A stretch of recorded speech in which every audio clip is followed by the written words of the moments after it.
ए शकील, जरा ये बताओ, आँख की शर्म भी धुल गई क्या तुम्हारी?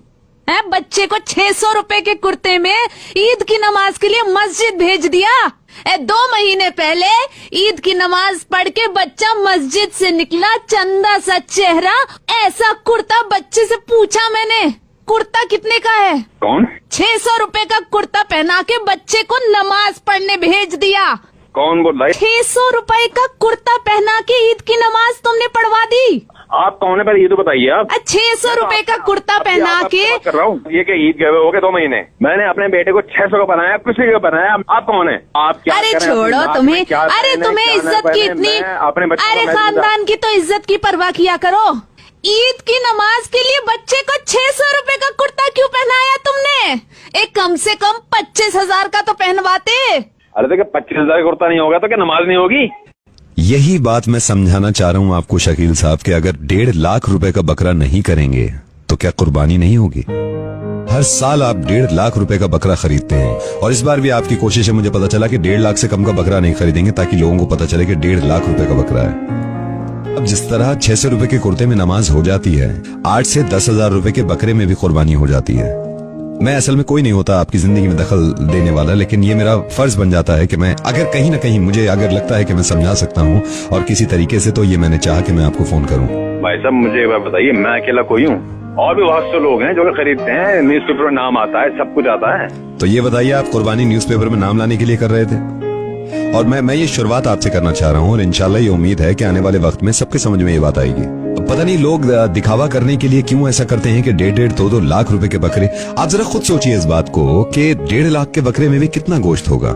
अगर 1.5 लाख रुपए का बकरा ना लेके आप 10-12 हजार रुपए का बकरा ले लें तो आप इतने पैसे बचा सकते हैं।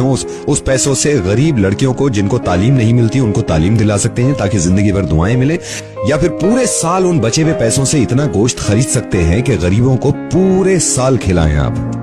बुरा मत मानिएगा, कई लोगों को बड़ा शौक है दिखाने का कि हम बहुत ज्यादा महंगा बकरा लाए हैं। अल्लाह ताला ने कुर्बानी फर्ज की है हर इंसान पे जिसके पास पैसा है, लेकिन हमें यह अकल भी दी है कि हम किस तरह अपना पैसा इस्तेमाल करें।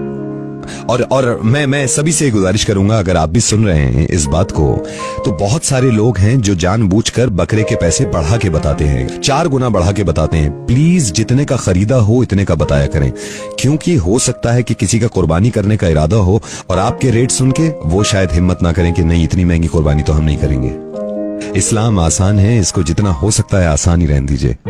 इस बात की कितनी ज्यादा खुशी है कि हम सब लोग इंशाल्लाह कुर्बानी करेंगे और अल्लाह ताला हमारी कुर्बानियों को कबूल करे। उन 1.5 लाख रुपयों का कितना इस्तेमाल कर सकते हैं आप अपने रिश्तेदारों में, अपने अजीजों में। कोई इंसान परेशान है, उसको पैसा देके, तो ये ज्यादा बेहतर है। ये सोच के कुर्बानी मत करिएगा, कुर्बानी सिर्फ और सिर्फ अल्लाह ताला के लिए है। और आपसे भी गुजारिश है, प्लीज इस चीज का ख्याल रखें कि आप भी लोगों से कहें और आप मिसाल बन जाएं कि वाकई में आप लोगों को समझाते हैं कि इस तरह का है हमारा दीन। मैं नवेद बोल रहा हूँ और मुझे माफ कर दीजिएगा अगर मैंने जरा सा भी आपका दिल दुखाया है, और मैं चाहता नहीं, लेकिन मुझे ये लगा कि शायद मैं कुर्ते का एग्जाम्पल दूं तो शायद आपके समझ में आ जाए, क्योंकि आपको मालूम है कि 600 रुपए का भी कुर्ता होगा तो उसमें नमाज होगी आपकी। बात सुनिए आप नवेद, मैं इंशाल्लाह आने वाले वक्त में ये तमाम चीजों का ख्याल रखूंगा कि कुर्बानी की तरह हो और उसमें कोई दिखावा ना हो, रियाकारी ना हो। जज़ाकल्लाह, दुआ में याद रखिएगा। अल्लाह हाफिज। ठीक है, जज़ाकल्लाह।